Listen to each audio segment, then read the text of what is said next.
I was 8 months pregnant, sitting on the freezing hospital floor, rocking myself back and forth, clutching my belly, when I realized the man I loved, the father of my unborn son, was never coming back. Not because he died, not because of any tragedy, but because he looked me dead in the eyes, looked at our baby growing inside me, and chose another woman. He walked out that door and left me completely shattered, alone, and terrified. For the next 19 years, I raised our son all by myself. Double shifts at the diner, nursing school at night while he slept, bills that made me cry on the kitchen floor. But I never gave up. I built a home, a career, and an incredible young man, without a single penny or second from him. Then one October morning, he came knocking on my door. He said he wanted to reconnect with the son he abandoned. And in the next 60 minutes inside my house, I made sure every single second he spent there, he regretted the day he ever left us. My name is Sarah, and this is the story of how the man who destroyed my life came back after 19 years and regretted it instantly. He left me 8 months pregnant. 19 years later he came back and wished he had never returned. I grew up in a small town in Ohio, the kind of place where everybody knows your name, where the 4th of July means fireworks at the high school football field, and where your mom still calls you by your childhood nickname even when you're 30. I wasn't the kind of girl who had big city dreams. I wanted simple things. A family. A home. Someone who would actually show up. My parents had a good marriage, 32 years, still holding hands at the grocery store, and I thought that was just what happened. You fell in love, you built something, you stayed. I was 22 when I met Marcus. I was in my second year at Columbus State. He was in his final year. He was funny, genuinely funny, not trying to be funny. He was tall, he had this laugh that filled up any room he was in, and he looked at me like I was the most interesting person he'd ever met. I know how that sounds now. But back then, it was everything. We dated for 2 years. Got engaged on a Tuesday, not some grand gesture, just the two of us at our favorite diner, him sliding the ring across the table between our plates of pancakes, saying, "I just figured we should make it official." And honestly, that quiet, real moment meant more to me than any flash mob proposal ever could have. We got married when I was 24. Small ceremony, backyard of his parents' house in Westerville. 60 guests. My mom cried the entire ceremony. His dad gave a toast that made everyone laugh. I wore my grandmother's pearl earrings.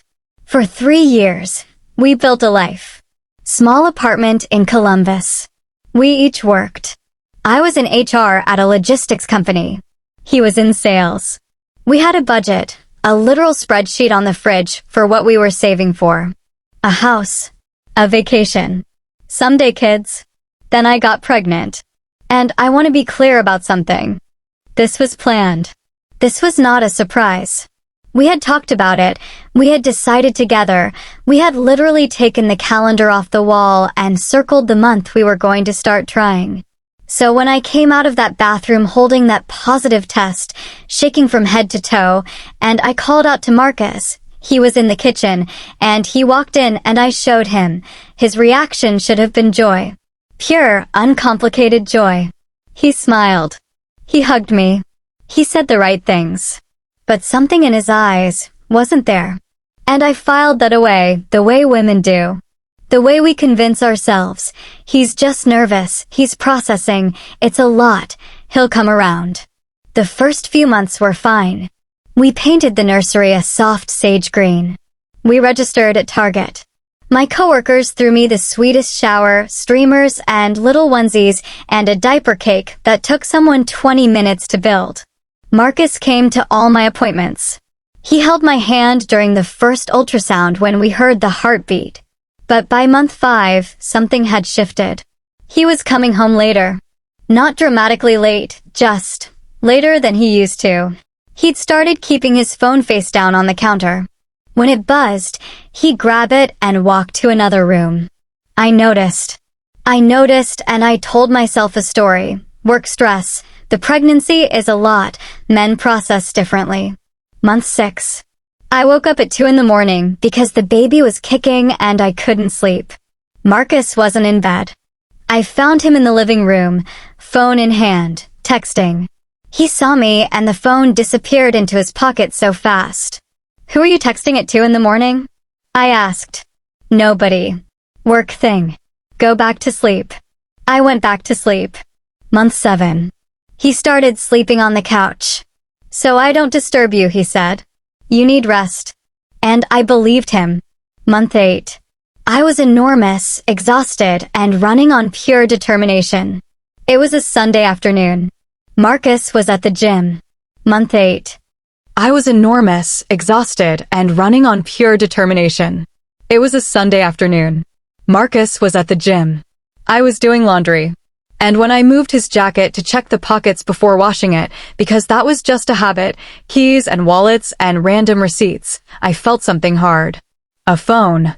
A second phone. One I had never seen before.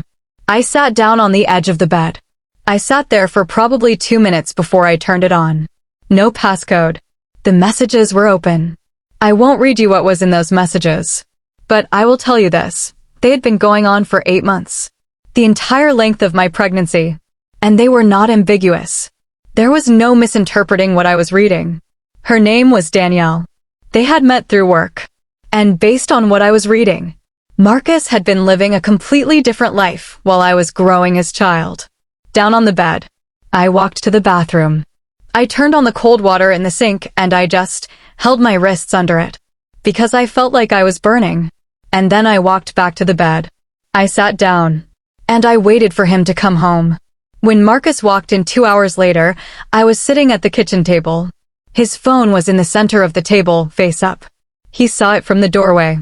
The color drained out of his face. Me. Sit down, Marcus. He Saturday. Me. How long? Marcus. Sarah. Me. How long? Marcus. 8 months. 8 months. The entire pregnancy. From the moment I had told him we were having a child, he had been with someone else.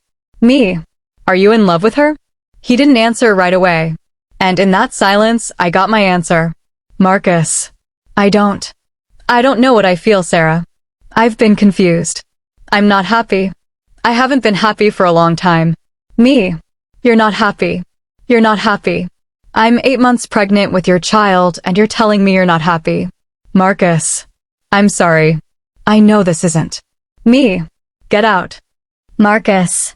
Sarah, we need to talk about. Me. Get out of my house. Pack a bag and get out. We can talk about everything else through lawyers. But right now, tonight, I need you to leave. He packed a bag. He stood at the door for a moment. I don't know what he was waiting for. Forgiveness? Permission? I don't know. And then he left. I was 8 months pregnant, alone in our apartment. And the man I had built my entire future around had just walked out the door and taken every single ounce of security I had ever felt with him. I didn't cry that night. I was too shocked to cry. I just sat in the nursery, that sage green nursery, in the rocking chair we'd picked out together, my hand on my belly, and I talked to my son. I said, "It's just us now, baby.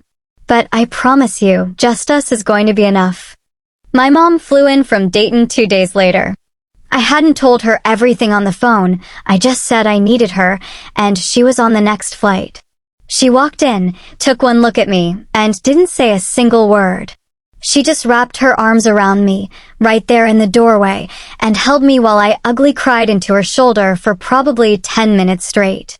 My son, Caleb James, named after my grandfather, was born on a Thursday morning in February. 6 pounds, 14 ounces. The healthiest, loudest, most beautiful thing I had ever seen in my life. Marcus was not in the delivery room. I had called him 3 days before, not because I wanted him there, but because I thought he deserved the choice. His phone went to voicemail. I left a message. He sent a text 4 hours later. Let me know when you're in labor. When I went into labor at 2 a.m., I didn't call him. I called my mom. She held my hand the entire 17 hours. She cried when Caleb was born. I cried when Caleb was born. The nurses were incredible, one of them. This woman named Linda with short red hair and reading glasses on a chain. She squeezed my hand and said, "You did that all by yourself, honey. Don't you forget it." I didn't forget it. Marcus showed up at the hospital the next morning. He stood in the doorway of my room holding a gas station bouquet of carnations, pink and white, cellophane still on. He looked uncomfortable in his own skin. He held Caleb for approximately 4 minutes. Caleb started crying and Marcus handed him back immediately, like he was returning something he'd borrowed. That was the last time Marcus held his son. The next few months were the hardest of my life. And I want to be honest with you, genuinely, completely honest, because I think there's this idea that single mothers are these superhuman creatures who just power through everything with grace and strength and an inspirational quote ready at all times. And while I absolutely believe in that strength now, in those first months, I was barely keeping my head above water. The finances hit first. Marcus had canceled our joint bank account, and yes, there were legal implications to that, which my lawyer later addressed, but in the immediate aftermath, I was working with what was in my personal checking account and a $2,300 security deposit I had managed to save separately. The hospital bills came in. Even with my insurance, I was looking at several $1,000s in out-of-pocket costs. Caleb had a minor jaundice issue that required a few extra days, more bills. I had to buy a new crib because the one Marcus and I had picked out together, I could not bring myself to keep it. That's an expense I can't explain rationally, but sometimes emotions cost money. I filed for child support. Marcus hired a lawyer who was very good at delaying things. It took 11 months before I saw the first check. 11 months. I went back to work at 10 weeks postpartum, which I know sounds insane, and it was, but my maternity leave had run out and I had no choice. My mom stayed for 3 weeks, then had to get back to my dad. A woman from my church, Miss Diane, who I will love for the rest of my life, watched Caleb 3 days a week for almost nothing. The other 2 days, I paid for daycare and it ate half my paycheck. I picked up a second job at a diner on weekends, Saturday and Sunday morning shifts.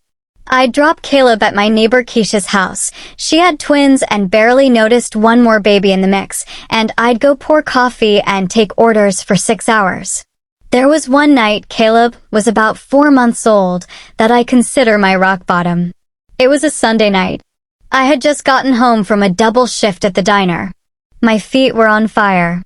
I had $43 in my bank account and a stack of bills on the kitchen table. Caleb had been crying for most of the previous night, and I had gotten maybe 2 hours of sleep. I put him down in his crib. He immediately started crying again. I went to the kitchen. I looked at the bills. I looked at the empty refrigerator. And I sat down on the kitchen floor, not on a chair, on the floor, and I cried. Not quietly. Loudly. The ugly, gasping kind of crying that you usually only do when you're completely alone. I said out loud, to nobody, to God, to the universe, to whoever was listening, I can't do this. I can't do this alone. I don't know how to do this. And then Caleb stopped crying. I don't know why he stopped. But he did. And in that silence, I heard this tiny sound. This little babbling, happy sound. I got up off the floor, walked to the nursery, and looked into his crib. And Caleb was smiling at me. Not a reflex. Not a gas smile. He was looking right at me, his little eyes locked on my face, and he was smiling the biggest, most gummy, most completely unearned smile I have ever seen in my life. I picked him up. I held him against my chest. And I made him a promise. I said, okay, I hear you. We're going to figure this out. I don't know how yet, but we will. I am never going to stop showing up for you. Never. Not once. Not ever. And I meant every word. I want to take you through the next 19 years, but I want to do it right. Because it wasn't one dramatic turning point followed by a montage of success. It was thousands of small decisions, one right after another, that added up to something real. When Caleb was 18 months old, I enrolled in an evening nursing program at Columbus State. I had always been interested in healthcare. When I was in my HR role, the healthcare company was actually one of our biggest clients, and I had spent a lot of time learning about the industry. Nursing made sense. It was stable, it was meaningful, and I was good with people. Did I want to be in nursing school with a toddler at home after working full-time? No, absolutely not. I was exhausted in a way I cannot fully describe to you. But I knew that if I didn't build something now, I would spend the next 20 years in the same diner with the same $43 in my account, and that was not the life I was going to give my son. The nursing program took 3 years. I finished in the bottom third of my first semester. By the second year, I was in the top quarter. By the time I graduated, I had been offered 2 jobs before I even finished my boards. Caleb started walking at 11 months, early, which every mom reading will understand is both a blessing and a complete hazard. He was talking in full sentences by 18 months.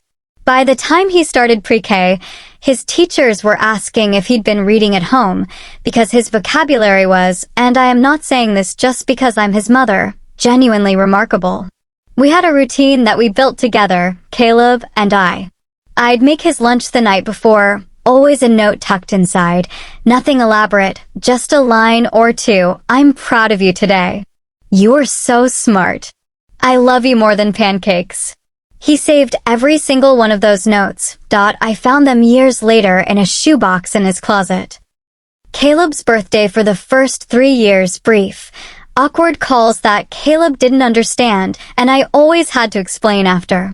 After Caleb turned 6, the birthday calls stopped. No visits. No requests for weekends. No, can I take him to a baseball game? Can I be at his school play? Can I meet his friends? Nothing. I want to be honest, I did not badmouth Marcus to Caleb. I told him the age-appropriate truth, your dad, and I couldn't work things out, and he lives somewhere else, but that is not about you, and I left the judgment for my own private conversations with my best friend Kelly over 2 glasses of wine. I made that choice for Caleb, because children do not need their parents' unresolved anger dumped on them. That is not fair, and it is not their job to carry. Caleb played baseball from age 6 through high school. He was good, genuinely good, the kind of good where coaches remember your kid's name and call you with updates. He made honor roll his freshman year of high school and stayed there. He joined the debate team. He volunteered at the animal shelter on weekends because the dogs need someone who shows.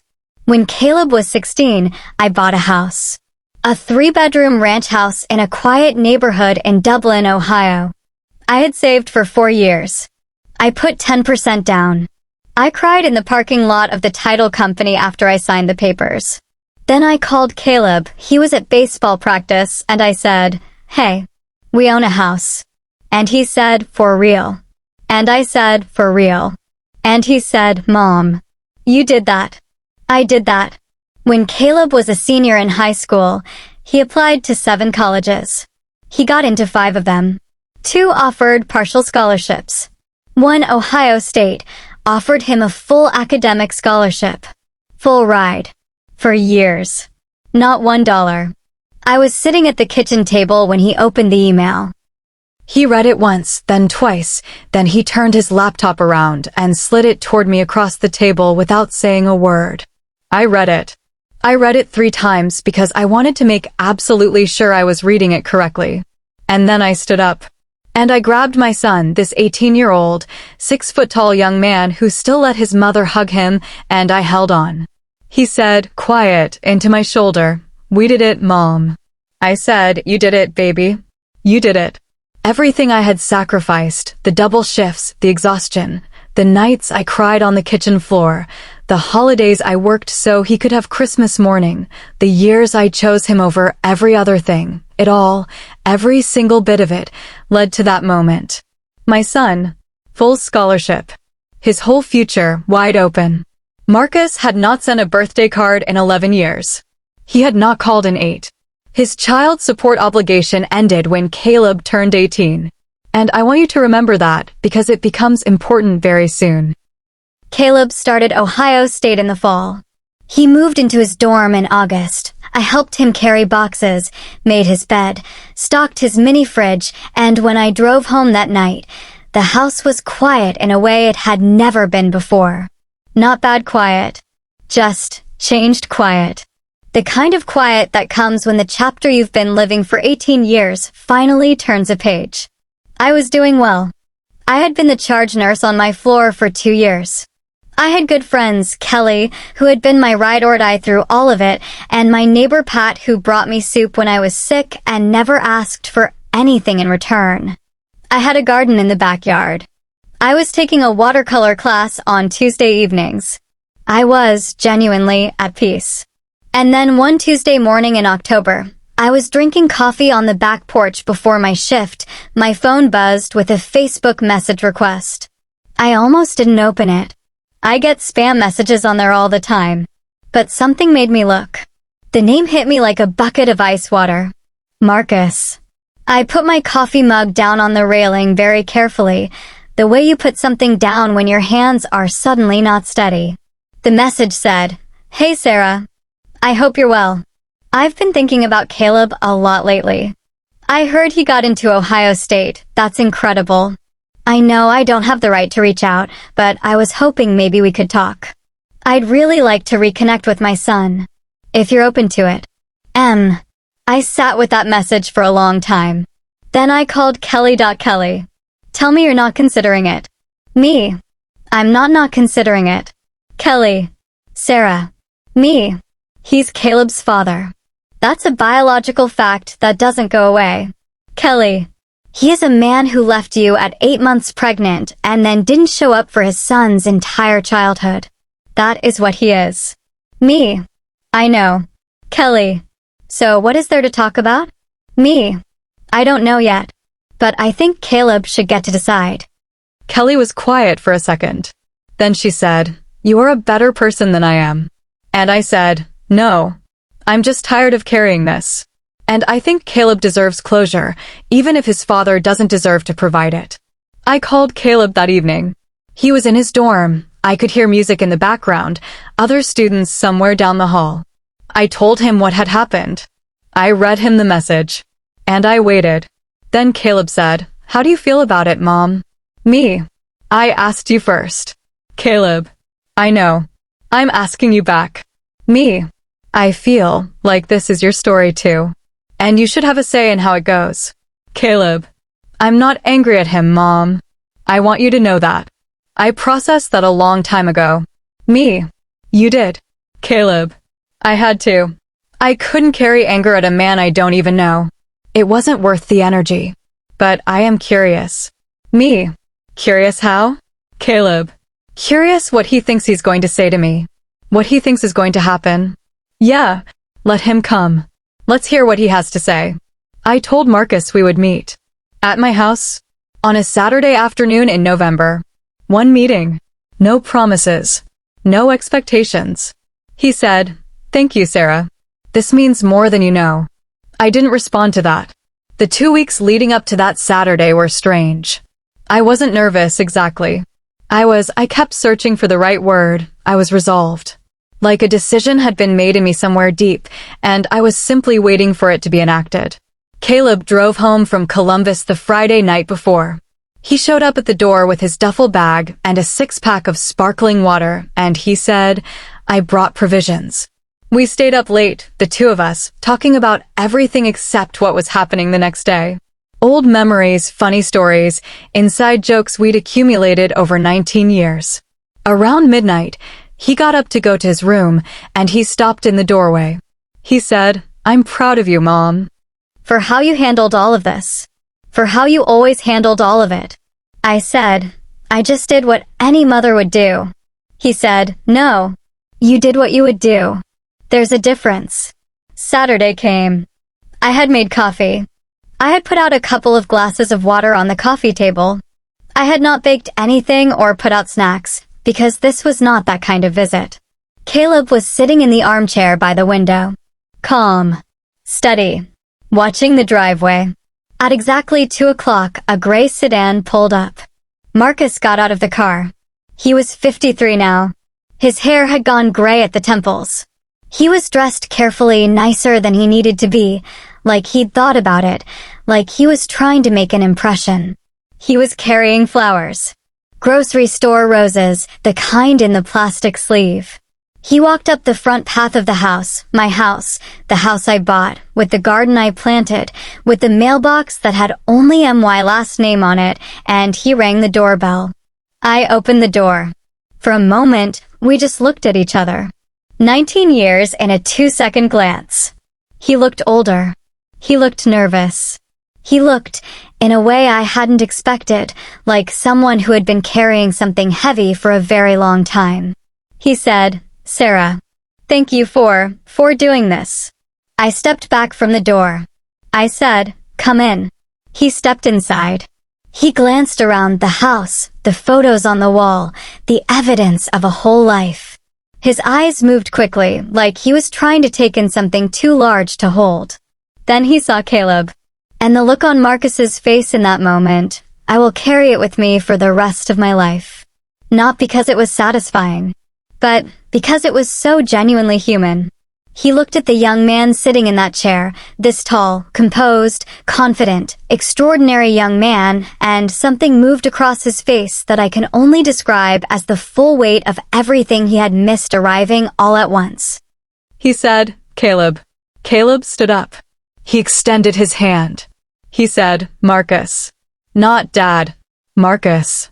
We all sat down. We sat in that living room for about 2 hours. And I want to walk you through it, because I think the details matter. Marcus started with small talk. How the drive was. How Columbus had changed. The weather. And Caleb and I let him talk, because it was obvious he needed a moment to find his footing. We were not going to give him that moment. Eventually, the small talk ran dry. And Marcus looked at Caleb. He said, "I don't really know where to start." Caleb said, "The beginning is usually a good place." So Marcus talked. He talked for probably 20 minutes. He talked about the affair. He admitted it directly, which I had not expected. He talked about being confused, being young, making choices he knew were wrong but making them anyway. He talked about Danielle. They had stayed together for 3 years after he left, then it had ended. He had been married once more, briefly, in his 40s. No kids from that relationship. He talked about the guilt. He said he had thought about Caleb every year on his birthday. He said there had been many times he had picked up the phone and put it back down. He said he didn't know how to come back after so long. He said he was sorry. I watched Caleb listen to all of this. He didn't interrupt. He didn't react visibly. He just listened, with that stillness he's always had, the kind that makes people feel like they're being heard and evaluated at the same time. When Marcus finished, there was a silence. Then Caleb spoke. And I am going to do my best to give you his exact words, because they were some of the most powerful words I have ever heard in my life. "Caleb, I appreciate you saying that. I do. And I want to respond honestly, because I think that's the only way this conversation is worth having. I don't hate you. I want to be clear about that. Hating you would require a kind of ongoing investment in you that I've never had the energy for. You weren't there to hate. You weren't there to love either. You were just absent. And I made peace with that absence a long time ago, because I had to. What I want you to understand is this. I am who I am not because of anything you gave me. I am who I am because of the woman sitting next to you. Because she worked double shifts and went to nursing school at night and wrote notes in my lunchbox every single day and showed up for every single thing, without fail, for my entire life. She was my mother and my father. She filled every space you left empty. And she did it without ever once speaking badly of you to me. That last part, frankly, is more grace than you deserved. I'm not angry at you. But I want to be honest, I don't need a father at 19. I needed one at 2. And at 7. And at 15 when I was pitching in the state championship and looked into the stands and counted the number of people there for me. I needed you at all of those moments. And you weren't there. So I'm going to be honest about what this meeting is for me. It's not a reunion. It's not the beginning of a relationship. It's a chance for me to look you in the eye and say, I turned out fine. Better than fine, actually. I have a full scholarship. I have integrity. I have values. I have a mother who would walk through fire for me. I have everything I need. I don't know what happens after today, but I needed you to know that. All of it. When Caleb finished, the room was very quiet. Marcus had tears on his face. Real ones, not performed, not manipulative. The kind that come from somewhere genuine. He said, I'm sorry, Caleb. I'm so sorry. I don't expect your forgiveness. I don't even think I deserve to ask for it. But I am genuinely sorry. Caleb nodded. He said, I know. Then Marcus turned to me, and I had been waiting, not consciously, but somewhere in my body, in some old deep part of me for this moment for 19 years. He said, Sarah, I don't know how to say what I need to say to you, but I owe you more than an apology. What I did leaving the way I did, when you were pregnant, the way I handled everything, I am ashamed of it. I have been ashamed of it for a long time. Pause. I took a breath. And I spoke. Sarah. Marcus. I've thought about this conversation for years. What I would say. What I would feel. Whether I'd be angry or sad or indifferent. And sitting here right now, I mostly feel clear. I want you to hear this, because I mean it. What you did changed my life. Not destroyed it. Changed it. You walking out that door forced me to become someone I don't think I would have become otherwise. It forced me to be brave in ways I didn't know I could be. To figure out who I was separate from a marriage, separate from a plan that fell apart. I'm not grateful for the pain. I'm not going to stand here and say everything happens for a reason, like it was some gift you gave me. It wasn't. You left your pregnant wife and your unborn child, and that is a fact that doesn't get prettied up. But I am on the other side of it. I have a career I love. I have a home that is mine. I have a son who is, without question, the best human being I have ever known. And I built all of that. Mostly alone. With my mom. With Kelly. With Miss Diane and Keisha and Linda from the maternity ward, and every person who showed up when you didn't. Pause, I don't need an apology from you to move forward. I moved forward a long time ago. This meeting today is not for me. It's for Caleb, so he could look you in the eye and say what he needed to say, and so you could hear it. I hope you heard it. And I hope you carry it. Pause, long pause. Marcus was quiet for a long time. Then he said, I did hear it. I will carry it. He asked, his voice very quiet, is there any possibility of having some kind of relationship going forward? With Caleb. Caleb said, I'll think about it. Not yes. Not an invitation. Not warmth. Just, I'll think about it. Which we all understood to mean, don't wait by the phone. Marcus stood to leave. He picked up his jacket. He looked at the flowers he'd brought, still sitting on the coffee table, still in the plastic sleeve, and he said, I'm sorry those are. And trailed off, and I said simply, I'll put them in water.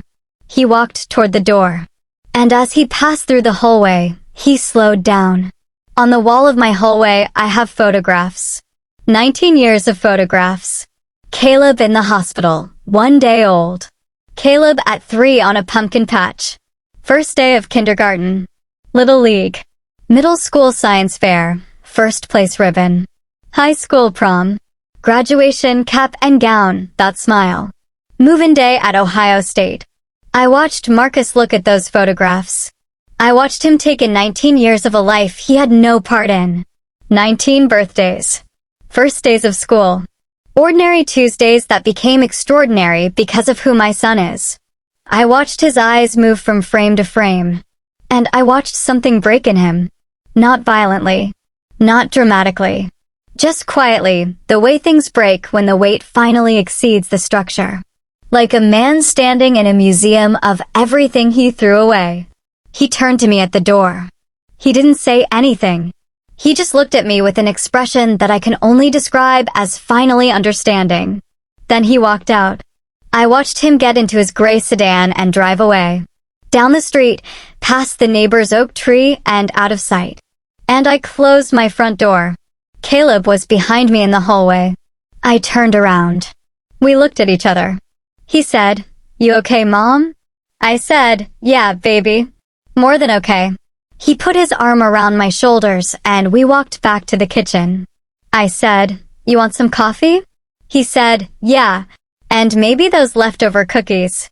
And we sat at my kitchen table in my house in my life. And we talked until the sun went down. That was the last time I saw Marcus. After he left, I didn't feel victorious.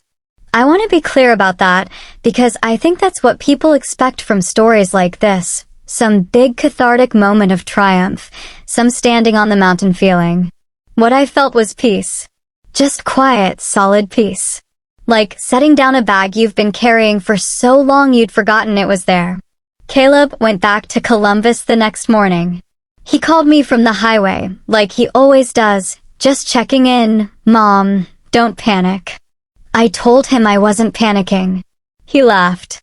He said, "Love you, Mom." I said, "Love you more." He's doing extraordinary things at Ohio State. He's in pre-law. He wants to work in juvenile advocacy, helping kids who don't have the same resources he had, kids who fall through cracks. His professor told me last spring at a parent event that he was one of the most emotionally intelligent students she'd taught in 20 years of teaching. I didn't make him that. He made himself that. But I like to think I gave him the soil. Marcus sent an email a few weeks after the visit. It was long, sincere. He thanked Caleb for his honesty. He thanked me for allowing the meeting. He did not ask for anything more. We have not spoken since. Caleb has not reached out to him. I have not encouraged him to, and I have not discouraged him. That is his chapter to write in his own time. What I've learned, what these 19 years have taught me, I want to share with you directly. Because this is not just my story. If you are watching this right now, and you are sitting in the hard part, the part before things turn around, the part where you're on the kitchen floor at midnight with bills on the table and a baby crying and absolutely no idea how you're going to get through the next week. I need you to hear me. You are enough. Not almost enough. Not enough if you just try harder or get it together or stop crying so much. Enough. Right now. As you are. The fact that someone left you does not mean you weren't worth staying for. It means they didn't have the capacity to stay. And that is a story about them, not about you. Your job is not to be perfect. Your job is not to have it all figured out. Your job is simply to get up. Every single day. Not fearlessly. Not without grief. Just consistently.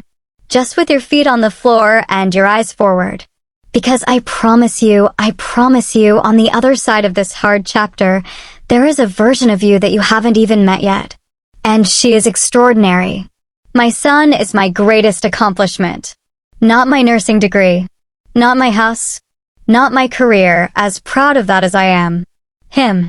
That boy who came into the world with no father in the delivery room, in a hospital in Columbus, Ohio in February, into the arms of a terrified 26-year-old woman who had no idea what she was doing. That boy became the most whole, complete, grounded, compassionate human being I have ever had the privilege of knowing. And I did that. We did that. He and I, together, day by day, note by note in every lunchbox, pitch by pitch at every baseball game, word by word at the kitchen table. The river of your story is still moving. I promise. Even when it feels still. Even when it feels like nothing is happening, something is happening. You are becoming. That's all I wanted to say. Thank you for listening. If this story reached you today, if any part of it felt like something you needed to hear, please let me know in the comments. I read every single one. And if you have your own unspoken story, something you've been carrying, something you've never told anyone fully, I want you to know this is a space for that. Drop it in the comments. Or just drop a heart if words feel like too much today. Subscribe if you want to hear more stories like this. Real ones. Human ones. And share this with someone who needs it. Take care of yourselves. See you next time.